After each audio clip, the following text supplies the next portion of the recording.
ये हम छोटूराम नगर भादुगढ़ के अंदर आज आप सब यहाँ पहुंचे हैं और यहाँ पे जल भराव और बाढ़ की स्थिति का निरीक्षण करने के लिए हम यहाँ पे आए हैं। इसके बाद विवेकानंदा भी जाएंगे। जो दो बड़ी कॉलोनियों में तो बड़ा भारी नुकसान हुआ है बाढ़ ग्रस्त होने से और जल भराव से। उसके अलावा भादुगढ़ के कई ग्रामीण एरिया में, कुलासी में, जसौरखेड़ी में जो है वहाँ भी हम जाएंगे, वहाँ भी अभी देखेंगे।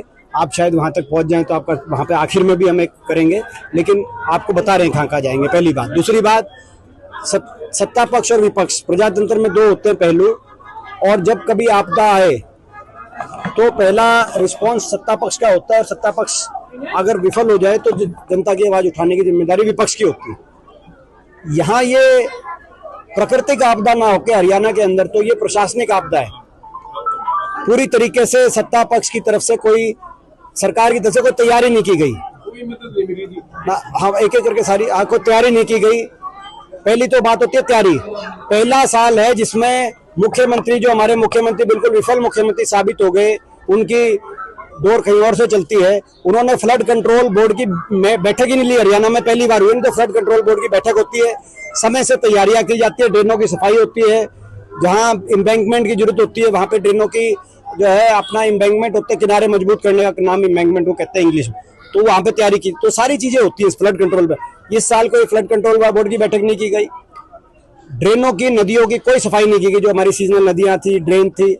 और हमारे यहाँ कोई ऐसी प्राकृतिक आपदा नहीं थी जितनी बड़ी प्रशासनिक आपदा की वजह से आज हरियाणा में बाढ़ की स्थिति आ गई। दूसरी बात, बाढ़ की स्थिति आने के बाद दूसरा पहलू होता है प्रशासन की विफलता से आई हो, चाहे प्रशासन मदद करे, पैकेज की घोषणा करे। पंजाब में हो गया, हिमाचल में हो गया, राजस्थान में हो गया, दिल्ली में हो गया, उत्तराखंड में हो गया।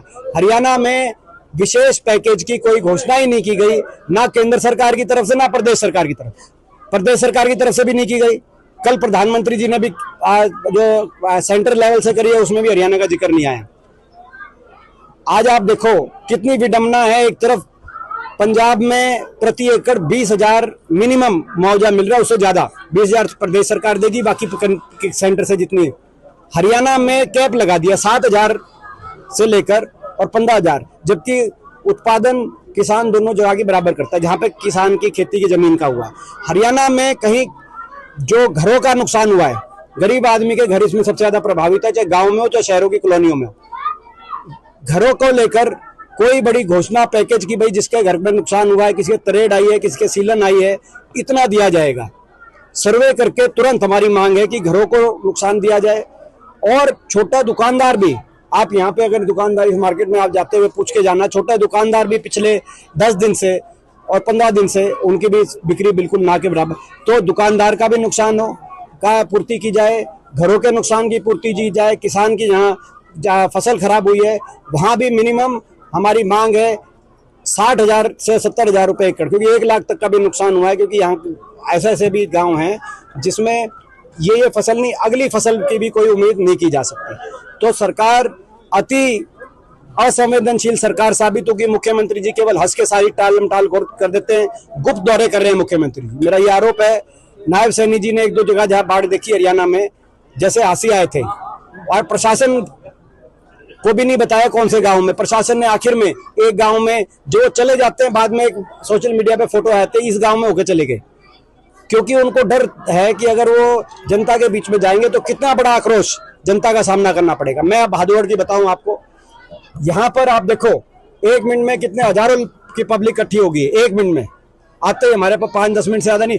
और अंदर लेडीज ने बताया कि जो प्रशासन की तरफ से मदद करने के लिए आए वो केवल सूखे में यहाँ पे खड़े होके बांट के चले गए। जो अंदर नहीं गया जी, जो प्रशासन की तरफ से जो मदद बांटने के लिए, वैसे तो वो भी नाकाफी आया, मगर जो थोड़े बहुत कोई आया तो यहाँ पे बात करके मतलब, और अंदर एक आदमी नहीं आया। जहाँ फ्लड ग्रस्त एरिया है, या मुंगेश्वर ड्रेन के टूटने से हुआ है, यानी कि एम्बैंकमेंट अगर टाइम से हो जाती तो यहाँ पे हमारा कोई बाढ़ग्रस्त का होने का सवाल ही पैदा नहीं था। लेकिन लोगों को चिंता नहीं, ये केवल अपने सत्ता में मुग्ध लोग हैं, हंसने और जो है टिटोले लगा के अपना टाइम पास कर रहे हैं। लोगों का कोई इनको लेना देना नहीं है, साबित हो गया। प्रशासन को अभी तक कहीं नहीं, मेरे ख्याल से सरकार से कोई आदेश ही नहीं, ना विशेष गिरदावरी सर्वे गांव के अंदर हो, गांव के अंदर कह रहे हैं जी क्षतिपूर्ति पोर्टल, पोर्टल खोल के पहली सरकार है अपने दरवाजे बंद कर रही है। पोर्टल से क्या, पोर्टल के, अब एक बात बताओ आप, अभी तक फसलें सत्यापित भी नहीं हुई। फसलों का जो पोर्टल खोल रहे हैं, फसलें सत्यापित भी नहीं हुई। और क्षतिपूर्ति पोर्टल, स्पेशल गिरदावरी जब तक नहीं होगी जमीन पे जाकर, 1 मिनट में जब पराली की बात आती है, बोला जी सैटेलाइट की फोटो उतरवा ली, ये इन खेतों में फाइन लगाएंगे। अब ये पूरे के पूरे गांव डूबे में है। पूरे बहादुरगढ़ में तो कम गांव हैं, बाकी आप बेरी में आप देखें, बादली जज्जर की साइड, बहरोड तक पूरा अपना, तो रोहतक, आप सारे इलाके हरियाणा में देखे तो क्या सैटेलाइट से नहीं निकलवा सकते? कहाँ कहाँ नुकसान हुआ है वहाँ पे अपना मुआवजा दिया जाए, हमारी मांग है। ये सरकार पूरी तरह विफल साबित हुई है, प्रशासन विफल और झज्जर प्रशासन बिल्कुल विफल साबित हुआ है। मैंने 19 तारीख की दिशा की मीटिंग, जिला विकास निगरानी समिति जिसका मैं चेयरमैन हूँ, उसकी मीटिंग मैंने 19 तारीख की रखी है। और उसी मीटिंग में एक एजेंडा रखा है कि भाई हर कॉलोनी, हर गांव में जल निकासी पूरी होने की क्या स्थिति है, सरकार अपडेट करे। कितने लोगों के घर प्रभावित हुए हैं वो सर्वे मेरे सामने उस मीटिंग में पेश किया जाए।